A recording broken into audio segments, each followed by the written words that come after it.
교재 한번 다 펴보세요. 제목이 6월절 피에 의한 구원.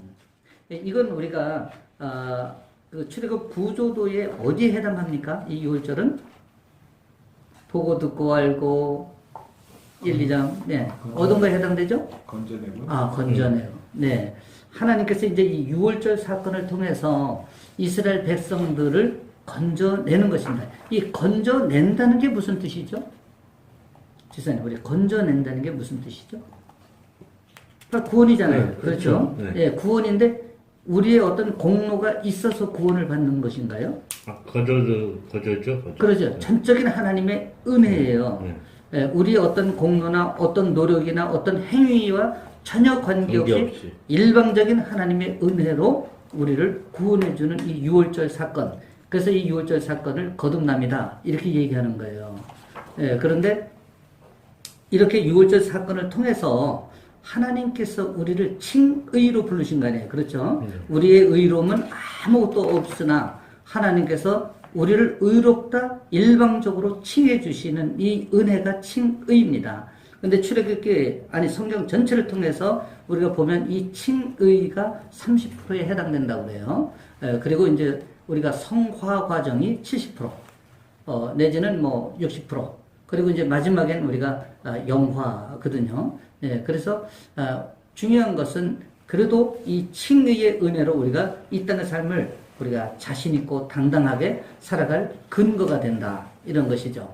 우리가 이 칭의의 은혜가 없다면 우리는 정체성을 잃고 우리가 오늘도 내 죄에 대해 해결을 못하기 때문에 계속 자기를 정죄하고 또 세상을 원망하고 불만하면서 그렇게 살아갈 수밖에 없는 존재가 아닐까 그렇게 생각이 되는 것입니다. 한번 성경 12장을 한번 펴보세요. 출애굽기 12장 말씀을 좀 보면서 우리가 이 6월절에 대해서 하나님께서 우리에게 주신 말씀을 하나하나 한번 짚어보도록 하겠습니다. 이 달은 너희에게 해의 첫 달이 되게 하라. 이렇게 말씀하고 계시죠. 그래서 유대인들은 이 6월절을 그들의 오늘날로 말하면 우리가 정월 첫날로 이렇게 보는 거예요. 그래서 아베볼이라고 하는데 이때가 이제 이스라엘 백성들이 추수를 하는 그런 때입니다. 그래서 이것을 새로운 시작의 출발이다 이렇게 보는 거예요. 그래서 이 말씀에 근거로 해서 우리가 이제 거듭난 거예요. 영어로는 born again. 근데 이 born again은 하나님의 선택적 은혜라는 거예요. 오직 하나님의 선택적 은혜다. 우리의 어떤 선택이라든가 우리의 어떤 반응하고 관계없이 하나님께서 일방적인 우리를 구원이라고 하는 이런 은혜를 베풀어 주신 거기 때문에 우리가 이 6월절에 이 은혜가 우리의 새로운 시작의 시점이 되는 것이다. 이렇게 볼 수가 있는 것입니다. 그리고 12장 3절에서 4절을 보면은 이제 6월절에 어린 양을 어떻게 취하느냐면은 가족 수대로 취하라고 했어요. 그렇죠? 가족대로 취하는 것이에요. 근데 이 가족대로 취한다는 의미는 뭐냐? 이제 이것도 우리가 좀 짚어봐야 되지 않습니까? 왜 하나님께서 양 한 마리만 잡으면 되지? 가족 수대로 양을 다 이렇게 취하라고 했을까? 그렇죠? 그런 의문이 생기지 않습니까? 그렇죠? 우리 오순대 성도님. 예. 그런데 우리가 왜냐하면 이 절기는 가족 중심이기 때문에 그래요. 예, 가족이 구원을 받아야 되기 때문에, 그래서 우리가 모든 구원의 최소 반경이 가족입니다. 그래서 가족이 구원을 받아야 되기 때문에 가족 중심이기 때문에 우리가 가족의 수대로 우리가 또 이렇게 양을 취하는 것이에요. 그런데 또 이거 영적인 의미에서 보면 이렇게도 볼 수 있는 거예요. 구원은 개개인의 문제인 거예요. 그렇죠? 그러니까 어린 양을 취하는 것이 개개인의 문제이지, 이것을 한 마리를 잡아서 우리 가족 전체에 해당된다. 그럼 예를 들어서 이제 차지사님도 집에 4인 가족이지. 네. 맞죠? 네. 예. 그런데 차지사님만 예수 믿고 구원을 얻었어요. 그러면 우리 박지사님 자동 구원되나요? 안 되지 않습니까? 그러니까 이렇게 구원의 문제는 우리가 가족의 공동체라 할지라도 개개인의 문제이기 때문에 양을 우리가 가족의 수대로 우리에게 취하는 것이다. 이렇게 의미를 부여하면 되는 것입니다. 우리 오순대 성도님 지금 이제 현재는 혼자 이렇게 교회에 나와서 우리가 영접을 했지만, 그러나 우리 오순대 성도님은 구원을 받았지만 가족은 아직 구원에 이르지 못한 거예요. 그래서 이제 우리가 가족이 다 함께 우리가 신앙생활 할 수 있도록 기도하는 것입니다. 그리고 12장 5절을 한번 보시면은 또 어떤 양을 취하느냐 하면은 흠이 없어야 되고 일련된 수컷으로 취해야 돼요. 왜 이 수컷이냐 하면은 이 수컷이라고 하는 것은 힘, 향, 욕망 이런 것이 이제 내포되어 있어요. 수컷이 힘이 좋지 않습니까? 그렇죠? 예, 이런 것을 이렇게 죽이는 그런 의미도 있는 것입니다. 그래서 양도 보면은 이 뿔이 있지 않습니까? 그렇죠?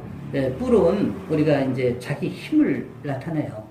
그래서 이제 향과 욕망 이런 것을 이제 나타내고 우리가 이 땅의 삶도 어떻게 보면 이러한 자기 욕망대로 살고자 하는 것이 강하지 않습니까? 그래서 이런 것을 내려놓으려는 거예요. 그리고 또 우리가 영적인 의미에서 보면 예수 그리스도는 흠없는 어린 양이에요. 우리가 이 말씀을 이렇게 묵상을 해보니까 우리로서는 구원의 어떤 사람이라도 이렇게 우리가 죄를 대속할 수 있는 사람은 없는 거예요. 왜냐하면 우리는 다 죄인이기 때문에 정말 흠이 없는 어린 양은 예수 그리스도 한 분밖에는 없다. 왜냐하면 그분은 하나님이 우리 인간의 모습으로 독생자가 돼서 오신 정말 인카네이션 하신 분이기 때문에 오직 그분이 아니면 우리가 흠없는 어린 양을 우리가 대신할 아무런 근거가 없다. 이렇게 보는 것이죠. 그래서 우리가 예수 그리스도의 흠없는 어린 양으로 우리가 이제 양을 의미한다. 이렇게 볼 수가 있는 것입니다. 또 12장 7절을 보면은 그 피를 어디에 바른다 그랬어요? 그 피를 문설주와 네, 그렇죠. 네, 맞습니다. 그렇게 문설주와 좌우 인방에 이제 바르라고 한 거예요. 이것은 어떤 의미를 갖고 있느냐면은 이것은 밖에서 이렇게 피를 볼 수 있는 거예요. 그렇죠? 네, 밖에서 피를 보는 것입니다. 그러면 밖에서 피를 보고 패스오버 하는 거예요. 예, 죽음의 사자가 넘어가는 것입니다. 예, 근데 문지방에는 바르지 않았어요. 이 장에서도 우리가 이것을 다뤘죠. 예. 문지방에는 피는 어떻다고 그랬죠? 거룩하다고.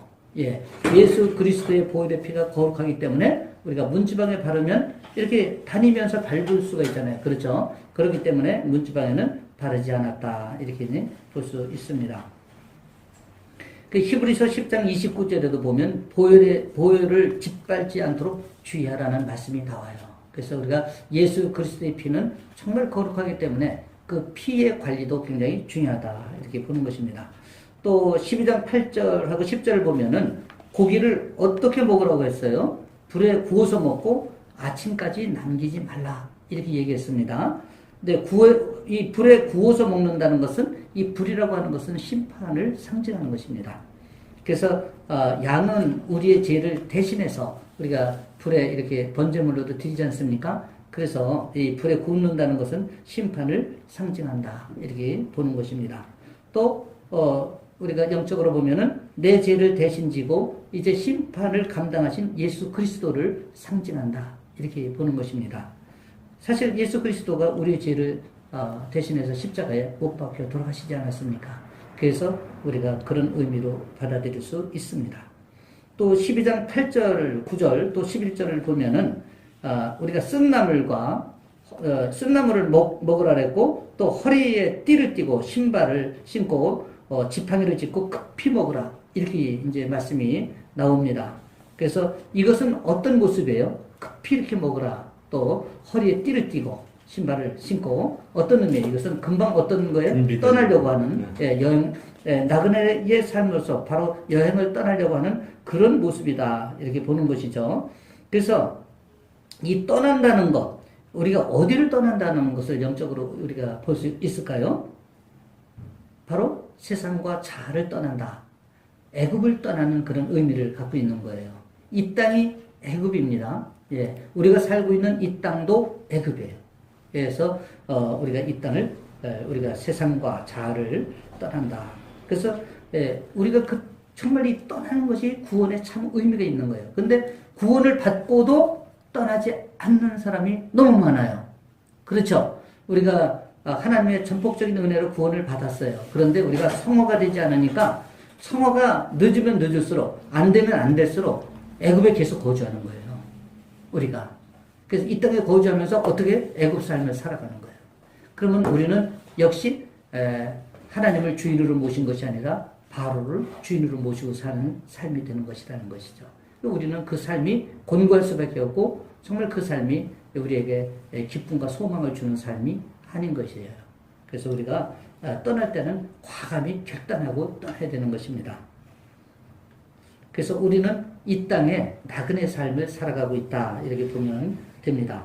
또 12장 14절, 17절 말씀을 보면은 이런 말씀이 나와요. 이 날을 기념하여 절기로 삼아 영원한 규례로 대대로 지키라. 이 6월절을 절기로 삼으라는 거예요. 이스라엘 백성들에게 있어서 유대인에게 이 6월절은 굉장히 중요한 절기 중에 하나입니다. 그럴 수밖에 없는 게 이 6월절을 통해서 이스라엘 백성들이 구원을 받았지 않습니까? 그렇죠?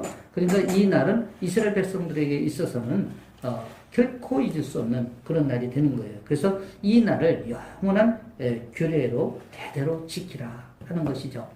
우리도 보면은 지금 8.15 해방된 날도 우리가 지키고 있지 않습니까? 이 날이 우리가 해방된 날이잖아요. 일제 36년에서 우리가 해방된 날을 기념하는 것과 마찬가지로 이스라엘 백성들도 출애굽의 그 구원의 그 기쁨과 은혜를 결코 잊어서는 안 되기 때문에 영원한 규례로 삼아라. 이런 의미가 있는 것입니다. 그런데 이제 민수기 9장 13절에서는 이렇게까지 말씀을 합니다.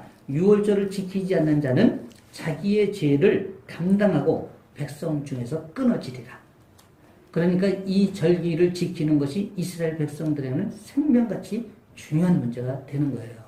그래서 이것을 지키지 않으면 백성 중에서 끊어진다는 얘기는 백성의 공동체에서 존재할 수가 없는 것이고 결국 또 그 죄를 자기 스스로 감당해서 죽음을 감당하는 거예요. 구약시대에는 굉장히 그 율법이 엄했지 않습니까? 그래서 민수기에서는 그렇게까지 강하게 얘기를 하는 것입니다. 그리고 또 이렇게 6월절을 우리가 지킨다는 의미는 우리가 어떤 의미를 갖고 있느냐 하면은 우리의 이 6월절의 이 피 대속의 은혜로 구원을 받았기 때문에 이 피의 복음을 딜리버리 하라. 어떻게 딜리버리 하느냐면 우리의 가족과 우리의 주변 이웃과 또 열방을 향해서 이 피의 복음을 전하는 거예요. 그런 뜻이 여기에 포함이 되어 있다. 그것이 바로 사도적 삶입니다. 그렇죠? 예, 우리가 이런 사도적 삶을 살아가야 된다는 거예요. 우리는 피의 복음으로 거듭났잖아요. 그렇죠? 우리의 공로는 아무것도 없잖아요. 그러면 오늘 내가 내 가족에게, 내가 믿지 않는 내 가족이 있다면 이런 사명감을 가져야 되는 거예요. 나만 구원받아서 되는 것이 아니에요. 그러면 너무 우리 신앙도 이기적이지 않습니까? 어떻게 나만 구원받습니까? 그죠? 사랑하는 내 아내, 내 자녀가 반드시 구원을 받아야 되잖아요. 그래서 그러한 것을 우리가 인지하고 피해 복음을 우리가 딜리버리 하는 그런 사명을 가져야 된다. 이렇게 볼 수가 있는 것입니다. 또 12장 15절에서 20절 말씀을 한번 눈으로 이렇게 한번 보십시오. 그러면 이 무교병을 먹으라고 그러는데 며칠 동안 먹으라고 하냐면 7일 동안을 먹으라고 합니다. 그래서 이 무교병을 먹는 것이 중요하다. 이 무교병은 무엇이죠? 우리가 누룩이 없는 빵이라고 했죠. 이 누룩이 없는 빵이라고 하는 것은 죄를 끊으라는 거예요. 다시 말하면 거룩한 삶으로 터닝하라. 이런 뜻이 되는 것입니다. 왜냐하면 누룩이 죄를 상징하기 때문이에요. 그래서 죄를 멀리 하라는 거예요. 또 세상과 타협하거나 즐기지 말고 오직 예수 그리스도를 먹어라. 이런 뜻이 있는 것입니다. 그래서 우리가 무교병이 없는 빵은 예수 그리스도밖에 없어요. 그렇죠? 아무 죄가 없으신 분은 오직 예수 그리스도예요. 그래서 그분을 먹었을 때 우리가 이 땅의 삶도 죄를 멀리할 수 있는 삶을 살아갈 수 있는 거예요. 또 무교병의 삶을 살아갈 수 있는 거예요. 그렇지 않으면 예수 그리스도를 먹지 않는 것을 여러분 일주일만 멈춰보십시오. 그러면 우리는 매일 유교병을 먹게 돼. 유교병을 먹는다는 얘기는 다시 말씀드리면 매일매일 죄를 짓지 않고는 살 수가 없는 거예요. 그렇죠? 예, 그래서 우리가 무교병을 먹는 것은 중요하다. 이렇게 보는 것입니다. 또 12장 43절에서 49절까지 말씀을 한번 보세요. 보시면 이 무교병을 먹는 사람들이 이제 그 쭉 열거가 되는데 이방 사람과 거류민과 타국 품꾼 이 노동자들은 또 종은 할례 후에만 먹을 수가 있었어요. 그러니까 우리가 이제 유대인들은 태어나서 8일 만에 할례를 하니까 사실은 할례 필요가 없지 않습니까? 예, 그래서 이방 사람들에게도 이 무교병을 먹을 수 있는 그 기회를 줬는데 그것은 이제 할례를 한 다음에 먹어야 된다 이렇게 얘기하고 있는 것입니다. 그럼 할례가 무엇입니까? 할례라고 하는 것은 자기를 내려놓는 거예요. 자기를 내려놓고 또 이전의 자기의 삶을 우리가 결단하고 내려놓는 것이다. 이렇게 볼 수가 있는 것입니다. 또 12장 41절을 한번 보시면은 12장 41절을 보시면은 여호와의 군대가 된다고 이렇게 나와 있습니다. 그렇죠? 41절에 보면은 430년이 미치는 그날에 여호와의 군대가 다 애굽 땅에서 나왔은즉 이렇게 말씀을 하고 있습니다. 다시 말씀드리면 이제 출애굽한 이스라엘 백성들은 이제 여호와의 군대라는 거예요.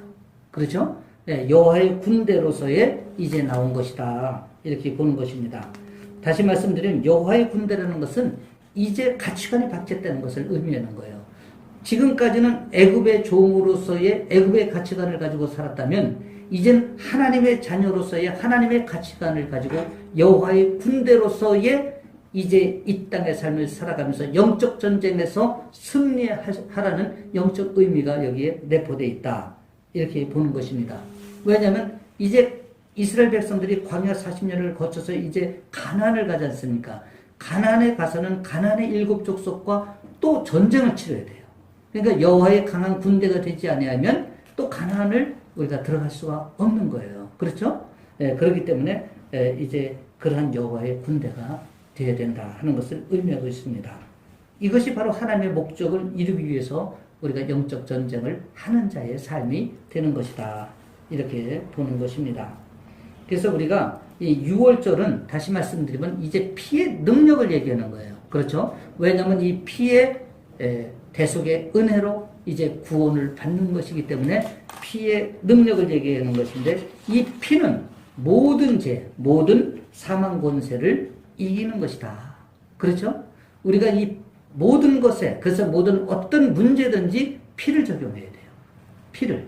예수 그리스도의 피를 적용. 가정의 문제, 자녀의 문제, 내 삶의 환경의 문제에 이 예수 그리스도의 피를 적용하는 것입니다. 이 피를 적용하지 않고 내 경험을 적용하고 내 지식을 적용하는 것은 굉장히 어리석은 거예요. 그래서 이것이 주권 이양이 되어야만이 이 피의 능력을 우리가 적용할 수 있다. 이렇게 보는 거예요. 그러니까 우리가 주권 이양이 되지 아니하면 이 피의 능력을 적용할 수 있는 능력이 없는 거예요. 왜냐하면 하나님의 그 공로 안에 내가 들어가야 되기 때문에. 그렇죠? 그래서 히브리서 9장 12절을 보면 이 피의 능력에 대해서 이렇게 언급하고 있습니다. 오직 자기의 피로 영원한 속죄를 이루사 단번에 성소에 들어가셨다. 이렇게 말씀하고 있습니다. 이 피의 능력으로 단번에 성소에 들어가시는 거예요. 그렇죠? 예수 그리스도가 십자가에 못 박혀서 운명하신 그 순간 어떻게 됐습니까? 바로 성소의 휘장이 어떻게 됐어요? 위에서 밑으로 찢어졌어요. 그래서 오직 예수 그리스도의 피의 능력으로만이 우리가 성소에 들어갈 수가 있다. 히브리서 9장 13절에서는 또 이렇게 말씀해요. 염소, 황소의 피와 암송아지 젤을 부정한 자에게 뿌려 그 육체를 정결하게 하여 거룩하게 하거든. 이런 말씀이 나와요. 이 말씀 뭐냐면 역시 이 피의 능력을 여기서 반복적으로 강조하고 있는 것입니다. 또 히브리서 9장 14절에 보면 하물며 영원하신 성령으로 말미암아 흠없는 자기를 하나님께 드린 그리스도의 피가 어찌 너희 양심을 죽은 행실에서 깨끗게 하고 살아계신 하나님을 섬기게 하지 못하겠느냐. 우리가 예수 그리스도를 믿는 것도 이 피의 능력을 의지해서 예수 그리스도를 믿는 거예요. 하나님의 이 피의 능력, 피의 공로가 아니면 우리가 나의 자의적인 은혜로, 자의적인 어떤 의지로 우리가 예수 그리스도를 믿기 어렵다는 거예요. 그래서 오늘 내가 예수 그리스도를 믿는 것이 내 자의로 와서 믿는 것 같지만 하나님의 은혜로 우리가 하나님의 섭리 가운데 그분의 인도하심에 따라서 우리가 하나님을 영접한 것이라는 거예요.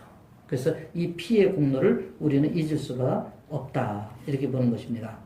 근데 이 피는 우리가 죄를 정결해내는 능력이 있어요. 이 피의 그 성격을 우리가 보면 우리가 죄를 정결하게 하는 능력이 있어요. 그래서 우리 죄를 무엇으로 우리가 씻을 수 있습니까? 집사님? 예수 그리스도의 오직 피로. 그래서 우리가 예수 그리스도의 피를 먹고 마시고 뿌리라는 말은 뭐냐면은 우리 삶에 예수 그리스도의 피를 뿌려야만이 우리가 정결해야 되기 때문에 매일매일 우리가 예수 그리스도의 피를 우리 삶에 뿌리는 것입니다.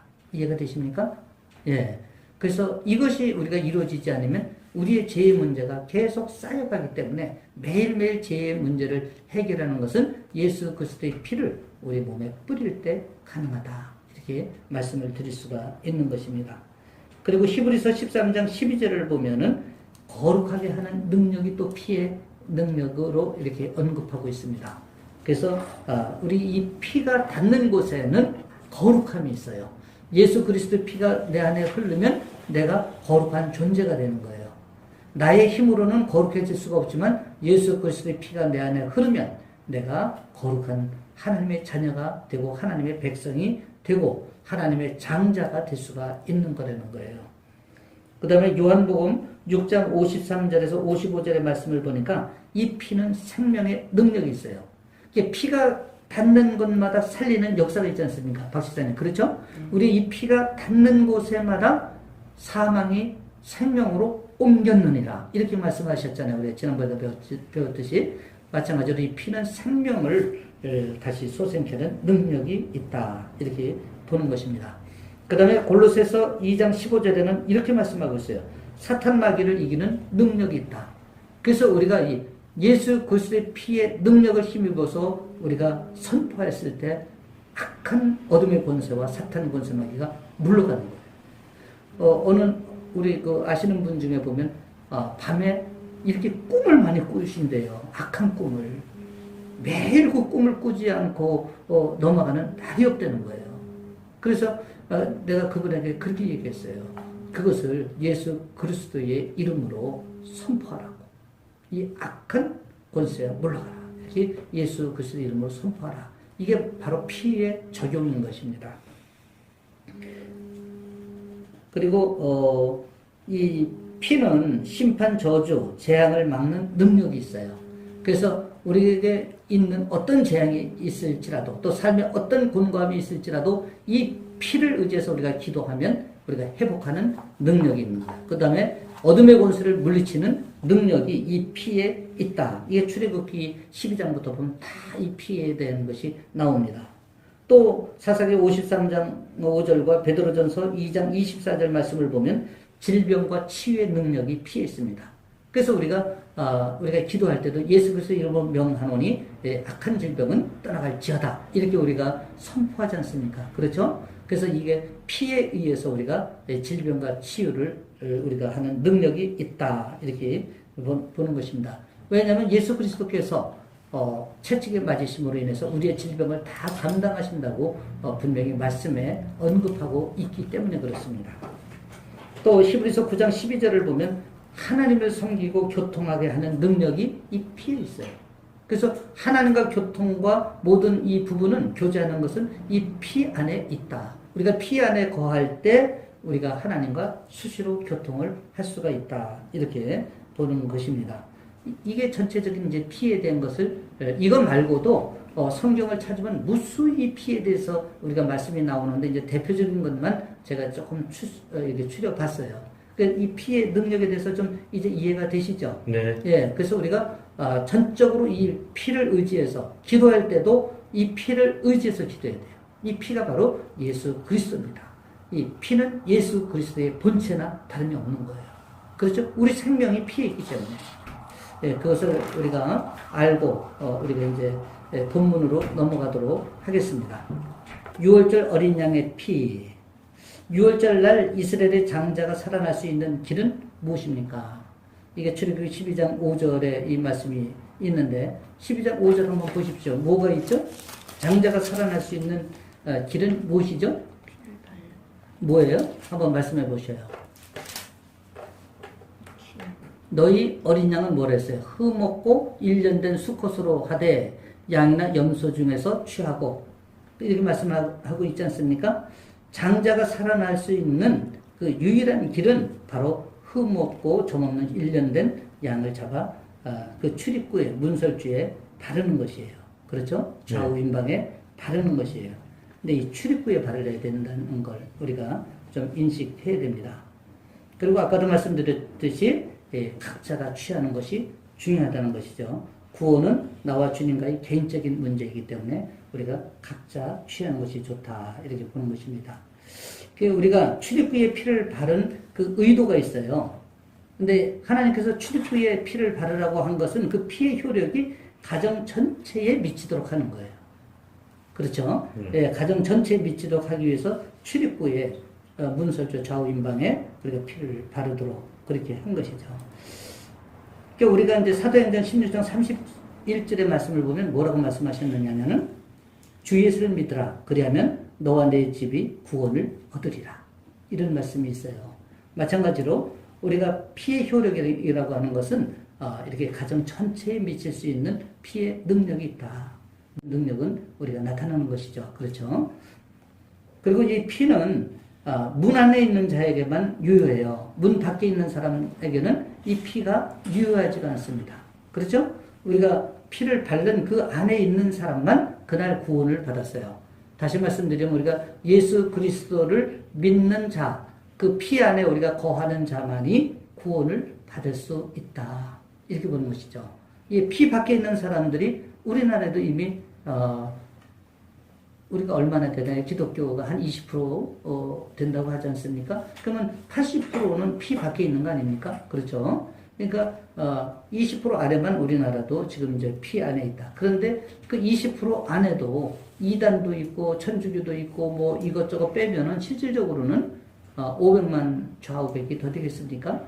대략 피 안에 있는 사람들의 숫자가 우리나라에서도 그 정도밖에는 되지 않는다. 이렇게 볼 수가 있는 것입니다.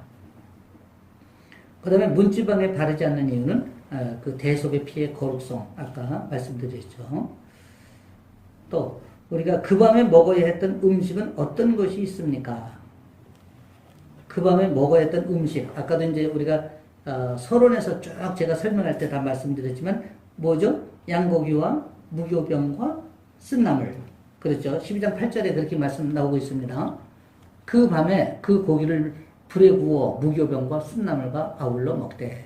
그러니까 이 양고기는 불에 구워서 먹는데 반드시 무교병과 쓴나물과 같이 먹는 거예요. 이것을.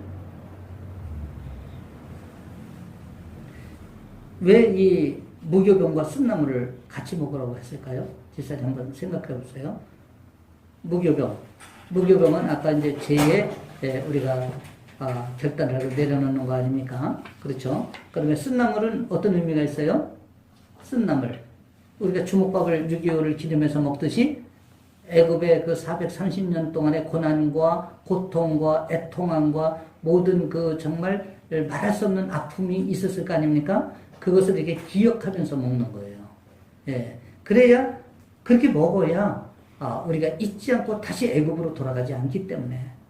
그래서 우리가, 이 땅에 살면서도 계속 회개의 삶을 하는 것은 굉장히 중요해요. 왜냐하면, 우리가 회개를 하지 아니하면, 우리 죄에 대해서 잘 분별을 못 해요. 그래서 회개를 자주 하는 사람일수록 우리가 쓴나물을 먹는 거예요. 그래서 우리가 죄에서 점점 멀어지고 우리 하나님의 거룩성에 참여하게 되는 것이죠. 그래서 그것이 굉장히 우리가 중요하다 이렇게 보는 것입니다. 그런데 이제 우리가 신앙생활하면서 보면 피만 바르고 바로 가는 사람들이 있어요. 예배만 드리고는 총알같이 이제 이 집에 가고 말씀을 묵상하지도 않고 그냥 이렇게 예배 드리는 것으로 그냥 만족하고 가시는 분들이 있는데 한번 생각해 보십시오. 우리가 성소 안에 들어가면 성전 뜰이 있고 그 성전 뜰에서 가면 뭐가 있어요? 성소가 있고 지성소가 있지 않습니까? 그러면 성소 안에 들어가면 오른쪽에 떡상이 있고 왼쪽에 금초대가 있습니다. 그 떡상에는 12지파를 상징하는 12떡덩이가 있어요. 그러면 우리가 예배에 참여를 했으면 우리가 피만 잠깐 바르고 가는 것이 아니라 이 성소에 들어서 떡도 먹어야 되지 않습니까? 이 떡을 제대로 먹어야 그 떡이 우리 안에 영양을 공급해서 우리가 건강해지지 않습니까? 그렇죠?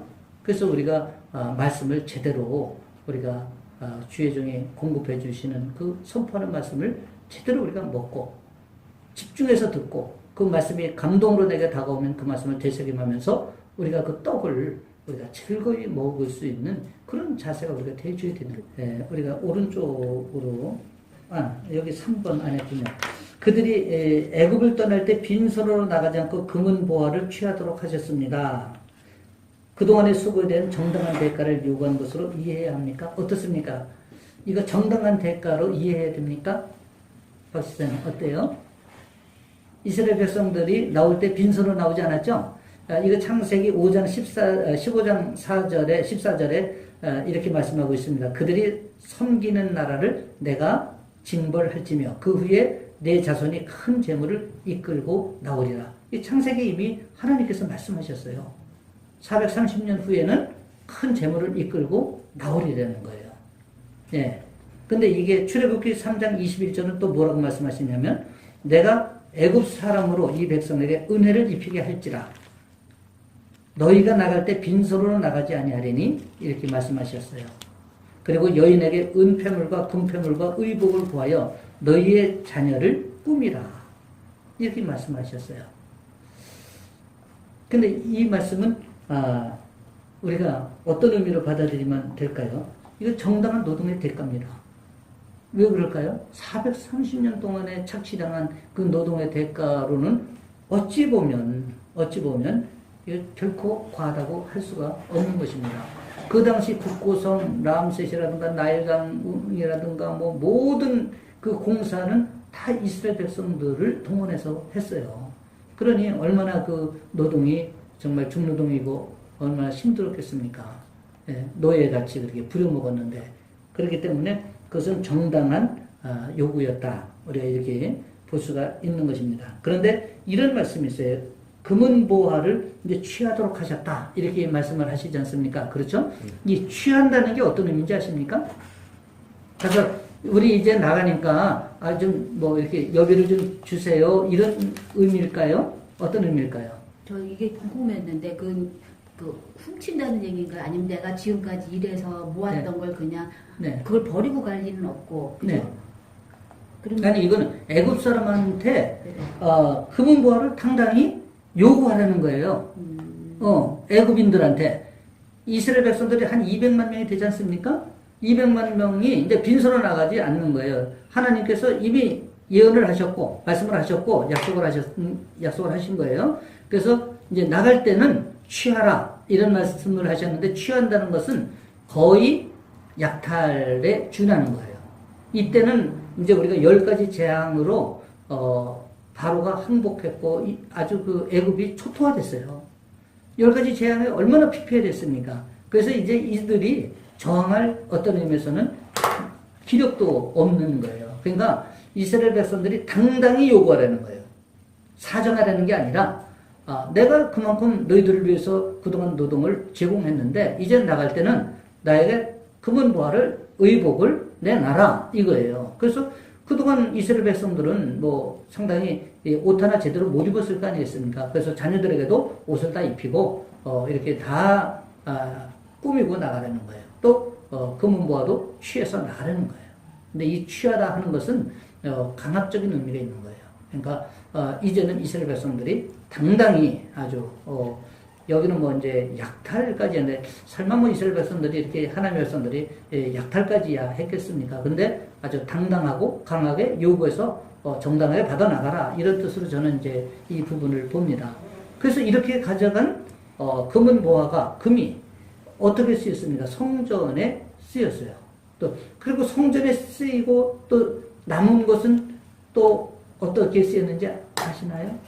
이게 이제 출애굽기 마지막 40장 이후로 넘어가면은 혹시 그거 40장에 그거 아닌가? 영화를 제가 좋아해서 네. 막 이제 막 그 모세가 그 시내산에 가서 십계명 받아오기 전에 불평불만이 쌓여서 이 사람들이 금은 보화를 모아갖고 금송아지를 만들었잖아요. 맞습니다. 그래서 이게 성전에 쓰이지 이게 금은 보화도 우리의 재물도 거룩한 곳에 쓰이지 아니하면 금송아지에 쓰일 수밖에 없는 거예요. 우리가 참 이게 구별이 참 중요한데 이스라엘 백성들도 정말 나올 때는 하나님이 이렇게 빈소로 나오지 않게 다 넉넉히 채워서 나오도록 해줬는데도 불구하고 그것을 거룩하게 쓰지 못하는 죄를 또 범하게 되는 거예요. 그러니까 잠시도 우리가 이렇게 말씀을 떠나면 우리가 예수님의 피와 살을 먹지 않으면 우리도 언제든지 이렇게 될 위험성은 늘 갖고 있다 이렇게 보는 것입니다. 그래서 우리가 깨어서 기도하라는 것도 그런 의미가 포함되어 있다 이렇게 보시면 됩니다. 범죄인 인간은 어떤 존재인가 한번 보실까요? 6월절 어린 양이 죽어야 했던 이유는 무엇입니까? 우리 박사님 6월절 어린 양이 죽어야 했던 이유가 뭘까요? 왜 죽어야 됐죠?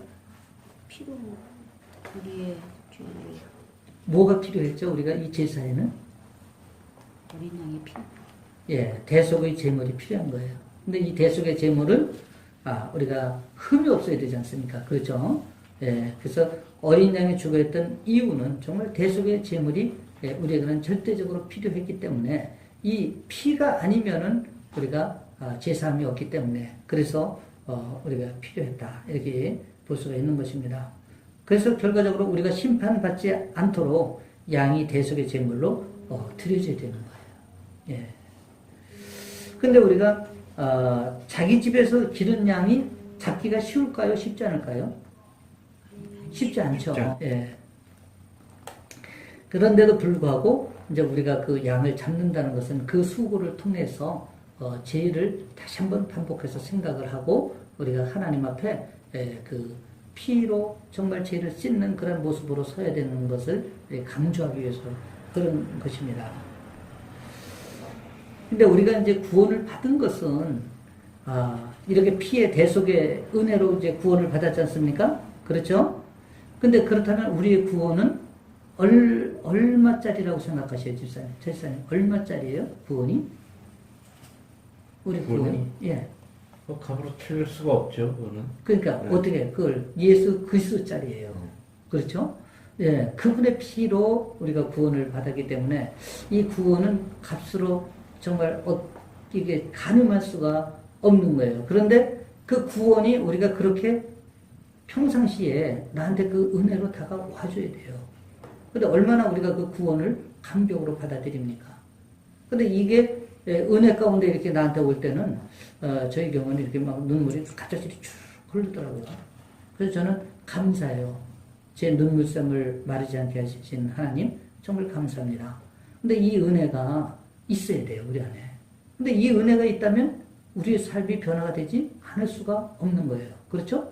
그런데 이 은혜가 정말 신앙생활 하면서 그리스도인으로서의 이 감격이 매일매일 내 안에서 일어나줘야 우리가 정말 하나님의 그 은혜 안에 거하고 또 우리가 거룩한 삶으로 우리가 결단하며 매일매일 나갈 수 있는 것이 아닌가. 그렇지 않을 때 그 은혜가 그렇게 우리가 감동으로, 감격으로 오지 않으면 순간순간 죄를 우리가 쫓아가게 되는 것이죠. 예, 그래서 우리가 이 구원의 은혜는 언제나 우리가 감격이 내 안에서 있으면 참 좋겠다. 그런 생각을 합니다.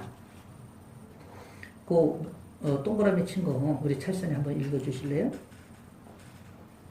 하나님 앞에서 범죄한 인간은 본래의 영광스러운 모습을 잃어버리고 로마서 3장 23절 하나님의 심판과 진노를 받아 에베소 2장 3절 영원한 불못에 들어가는 요한계시록 21장 8절 무서운 결과를 가져옵니다. 그러므로 죄 없는 양이 대신 죽지 않으면 우리는 심판을 받을 수밖에 없습니다. 네, 여기서 죄 없는 양이라는 것은 누구를 의미하죠? 예수 그리스도. 네, 그래서 예수 그리스도가 죽을 수밖에 없는 거예요.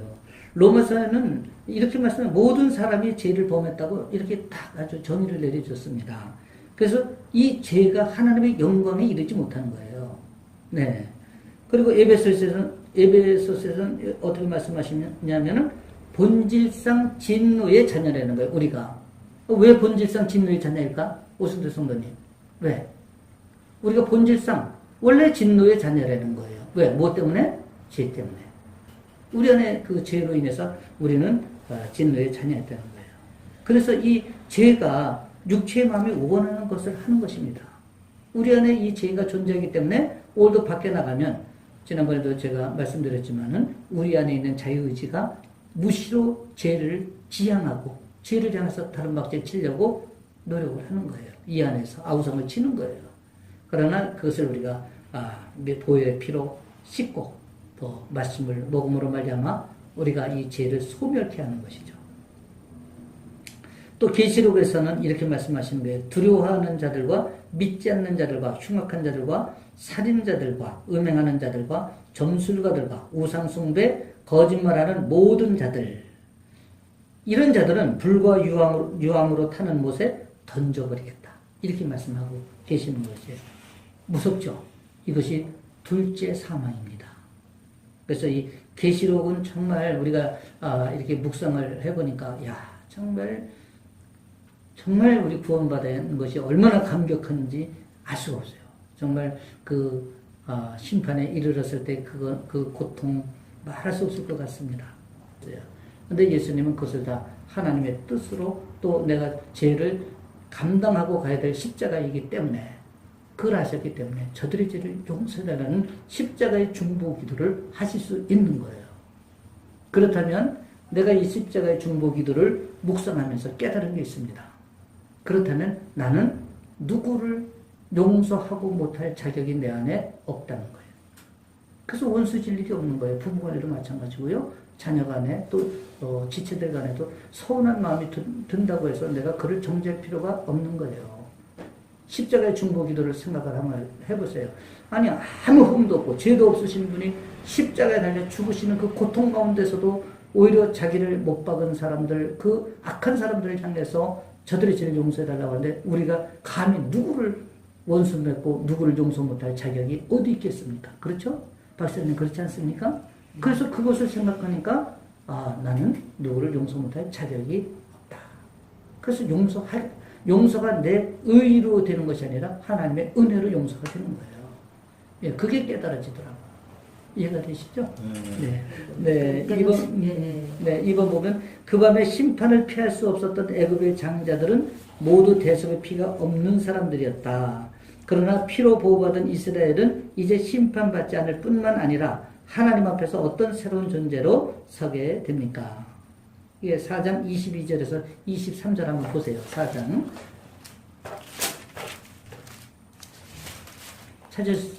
찾으셨으면 한번 읽어보셔요. 나는 바로에게 이르기를 여호와의 말씀에 이스라엘은 내 아들 내 장자라. 네. 뭐라 그랬어요?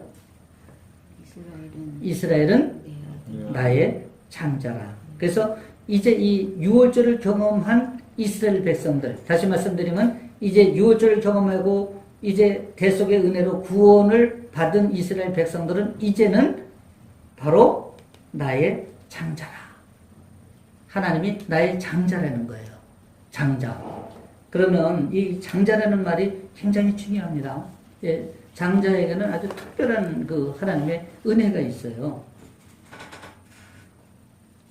근데 그 전에는 우리가 이렇게 이스라엘의 장자가 되기 전에는 어땠어요? 우리가 이스라엘 백성들은 바로의 종이었고 심판받을 수밖에 없는 그런 존재였잖아요. 그렇죠? 근데 이걸 통해서 유월절을 통해서 이제 이스라엘 백성들이 하나님의 장자가 되는 은혜를 입는 것입니다. 그렇죠? 그래서 이 장자에게는 세 가지 특권이 주어져요. 뭐냐면 첫째는 왕권, 왕권이 주어지고 두 번째는 제사장권이 주어집니다. 세 번째는 두 배의 몫을 은혜를 주시는 거예요. 그래서 그래서 우리는 왕 같은 제사장이에요. 그래서 우리가 과거에는 구약 시대에는 제사장이 레위 지파에서 별도로 그들만이 했지만 이제 신약에 넘어서 예수 그리스도가 십자가에 우리에게 이제 구원의 은혜를 베푸시고 이제 부활 승천하시면서 그 이후에는 우리가 다 왕 같은 제사장이 된 거예요. 그래서 왜 그러냐면은 예수 그리스도가 돌아가시는 순간에 이게 성소를 가로막고 있는 휘장이 찢어졌잖아요. 그래서 누구나 제사장으로서 지성소에를 들어갈 수가 있는 거예요. 성소 안에 지성소가 또 있어요. 이 지성소에는 법궤가 있고 시온자가 있는데 이제는 우리의 믿음으로 거길 들어갈 수 있는 거예요. 그런데 우리가 어떤 사람은 성전 뜰에서 평생 머무르는 사람이 있고 어떤 사람은 물두멍까지 가는 사람이 있고 어떤 사람은 성소 안에까지 가고 어떤 사람은 지성소까지 가는 사람이 있는 거예요. 이것은 각자 믿음의 분량이고 각자의 몫이에요. 그러나 하나님께서 지성소까지 갈 수 있는 이 길을 예수 그리스도의 십자가로 말미암아 열어주신 거예요. 우리에게. 이제는 지성소까지 우리가 갈 수 있는 거예요. 그래서 우리가 왕 같은 제사장이에요. 예. 그리고 이제 두 배의 몫은 우리가 이제 뭐에서 볼 수 있느냐면은 우리 야곱에게는 12명의 아들이 있었습니다. 그렇죠? 네. 예. 근데 장자가 누구예요? 장자가 루벤. 근데 루벤은 장자권을 잃었어요. 장자권을. 그래서 그 장자권이 누구한테로 갔어요? 누구한테로 갔나요? 요셉. 예. 예, 요셉한테로 간 겁니다. 장자권이 요셉한테로 갔어요. 막내. 근데 루벤이 왜 장자권을 잃었나요? 이게 우리도 지금 장자권을 잃을 수 있어요. 하나님이 주신 이 장자권이 우리가 영원히 유효한 건 아니에요. 근데 잃을 수도 있는 거예요. 근데 하나님 우리가 잃지 않기를 원하시죠. 근데 루벤은 이 죄로 말미암아 어떤 죄냐면은 자기 아버지의 첩과 동침을 해버렸어요. 그러니까 이거는 하나님 봤을 때 이건 도저히 이거는 용서할 수 없는 그런 죄 아닙니까? 그렇죠? 아버지의 여자를 자기가 취한 거예요. 예, 그래서 이 죄로 말미암아 장자권을 잃어버리고 이제 이 장자권이 요셉에게로 이게 흘러간 것입니다. 그런데 요셉에게는 두 아들이 있어요. 에브라임과 므낫세. 그래서 에브라임과 므낫세에게 두 몫의 땅을 줘 그래서 땅을 준 것입니다. 그래서 장자에게는 이렇게 두 몫의 땅을 주는 기업을 주는 그런 축복이 있다. 우리가 그렇게 이해를 하시면 되겠습니다. 그 다음에 구원받은 이후에라도 우리의 장자권을 빼앗아가고 우리의 상속권을 잃어버리게 하는 것은 무엇입니까? 방금 설명했지만 뭐가 있죠? 바로 우리의 죄. 네. 그래서 이제 우리가 고린도전서나 갈라디아서나 이거 뭐 참 중요한 말씀들이 다 여기 있어요. 에베소서나 이렇게 보면은 다 이 공통점은 뭐냐면은 바로 죄되는 거예요. 그러니까 죄는 결과적으로 하나님과 우리 사이를 이간질하고 갈라놓게 만들잖아요. 이 간격을 벌려놓는 거예요. 죄가. 근데 이 죄를 우리가 소멸시키고 하면서 점점 더 하나님과 우리의 관계가 좁아져요. 예, 그래서 죄는 그런 문제가 있는 것입니다. 그래서 불의한 자가 하나님 나라를 유업으로 받지 못한다고 분명히 성경은 말씀을 하고 있는 것입니다. 근데 이 불의한 자가 뭐예요? 바로 음행, 우상숭배, 간음, 남색 뭐 이렇게 하는 자가 불의한 자예요. 근데 이러한 자는 하나님의 나라를 유업으로 받지 못해서 상속을 받지 못한다는 거예요. 그래서 우리가 거룩함으로 가야 된다. 그런 얘기하시는 것입니다. 그러니까 정말 이 죄는 무서운 결과를 가져와요. 그래서 우리가 가장 경계해야 될 것은 이 죄다. 왜냐하면 아담조차도 에덴 동산에서 쫓겨났잖아요. 우리가 만약에 아담이 죄를 안 졌으면 우리 이렇게 땀 흘려서 일하지 않아도 에덴 동산에서 정말 그냥 편안하게 행복하게 살 수 있었던 것입니다. 근데 그 죄의 원죄로 인해서 이제 하나님께서 남자는 수고의 땀을 흘려야만이 우리가 일용할 양식을 공급받을 수 있도록 하셨기 때문에 우리가 수고의 땀을 흘리는 것입니다. 그래서 죄는 이렇게 무서운 결과를 가져오는 것이에요. 또 시편 51편 5절을 보니까 인간의 내면 세계는 죄악 중에 출생을 했다. 이렇게 말씀을 하고 있고 그 마음이 부패해서 세상의 온갖 찌꺼기보다 더 더럽다. 또 이게 예레미야에서 보면 그렇게 말씀을 하고 있어요. 또 로마서 8장을 보면은 하나님의 법에 대항하여 하나님과 원수가 되게 한다. 이렇게 이제 말씀이 이렇게 나와 있습니다. 이 말씀을 우리가 종합적으로 보면 죄는 결과적으로 하나님을 대적하게 되는 것이다. 이렇게 보고 우리가 하나님의 은혜에서 멀어지게 하고 결과적으로는 이런 배교적 삶은 나중에는 하나님과의 관계를 단절시킴으로 말미암아 궁극적으로는 멸망에 이르는 거예요. 그래서 우리가 이 죄는 매일매일 죄가 우리 안에서 올라올 때마다 우리가 십자가의 못을 박아야 되는 거예요. 그래서 그것이 우리가 매일매일 삶에서 거듭남이 이루어지고 자기 부인을 해야 그래야 우리가 세대적 삶을 우리가 살아갈 수가 있다. 세례는 우리가 의식으로 성부, 성자, 성령 이름으로 세례를 주노라 이것이 세례가 아니라고 말씀드렸잖아요. 이것은 우리가 의식이고 진정한 세례는 내가 거듭나야 되는 거예요. 매일매일 삶에서 거듭나야 되는 거예요. 무엇으로? 예수 그리스도의 피로. 이것이 중요한 것입니다. 그리고 그것이 우리의 은혜가 되어줘야 되는 것입니다. 그래서 우리가 한 번 구원받은 것을 하나님께서 다시 이렇게 해소해서 구원을 끊어버리시는 그런 하나님은 아니셔요. 왜 그러냐면 하나님은 긍휼이 아주 풍성하신 분이고 우리가 모든 열방의 모든 민족이 구원받기를 원하셔서 지금도 심판을 계속 늦추고 계시는 거예요. 하나님은 우리의 죄악이 지금 만연함에도 불구하고 오래 참고 계시는 거예요. 그것은 뭐냐면 많은 사람들이 구원의 반열에 서길 바라시는 하나님의 소망이 있는 거예요. 그럼에도 불구하고 우리가 이 죄를 우리가 반복하면 결과적으로 그 하나님이 우리에게 부여해 주신 그 은혜를 잃어버릴 뿐만 아니라 이 존귀함을 잃어버리는 그런 결과를 가져온다는 것이죠. 그리고 장자권도 잃게 되고 또 후사권도 잃게 되는 것을 우리가 알 수가 있는 거예요. 그래서 우리가 이 죄의 문제는 우리가 아주 끊어버리는 자세가 필요해요. 그래서 결단을 하고 죄를 딱 끊을 수 있는 그런 우리의 결단하는 그것은 주권을 이양해야 가능하다고 그랬잖아요. 그래서 제가 이 베이직이 중요하다는 것은 우리가 주권을 이양하느냐, 이양하지 않느냐 하는 것은 굉장히 우리의 신앙에 있어서 진일보할 수 있느냐, 아니 머무를 수 있느냐 그런 거 마찬가지로 굉장히 중요한 팩트입니다. 그래서 우리는 이 죄의 문제하고 피 흘리기까지 싸워야 돼요. 우리 전쟁을 하면은 피 흘리지 않고 전쟁이 이루어질 수 없죠. 그렇죠? 우리가 남북이 전쟁이 일어나 보십시오. 우리가 서로의 영토를 지키기 위해서, 주권을 지키기 위해서, 민족을 지키기 위해서 얼마나 많은 희생의 피를 흘려야 됩니까? 그렇죠? 근데 우리가 죄하고 우리가 투쟁하는 것, 이건 영적 전쟁이라고 하는데 이것이 피 흘리기까지 해야 된다는 거예요. 예? 그만큼 이 죄의 뿌리가 아주 질깁니다. 그리고 쉽게 뽑히지도 않아요. 그래서 그러한 아주 강한 우리의 결단을 가지고 죄와 대적해야 돼요. 그리고 대면해야 되고 우리가 직면하면서 정말 보혈의 피로, 보혈의 능력으로 이것을 우리가 이겨야 되는 것입니다. 보혈의 능력, 인간 세계의 문제, 죄 한번 보겠습니다. 피는 언제까지 얼마나 효력이 있습니까? 우리가 이 어린 양의 피는 효력이 언제까지 있을까요?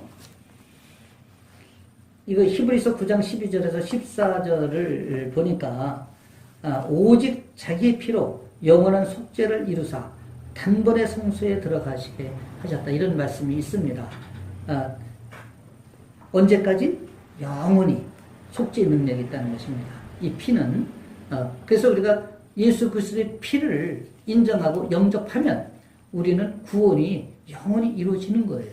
그 피의 능력을 잃지 않는다면, 그 피의 능력을 잃지 않는다는 것은 우리가 예수 그리스도 안에 거한다는 걸 의미하는 거예요.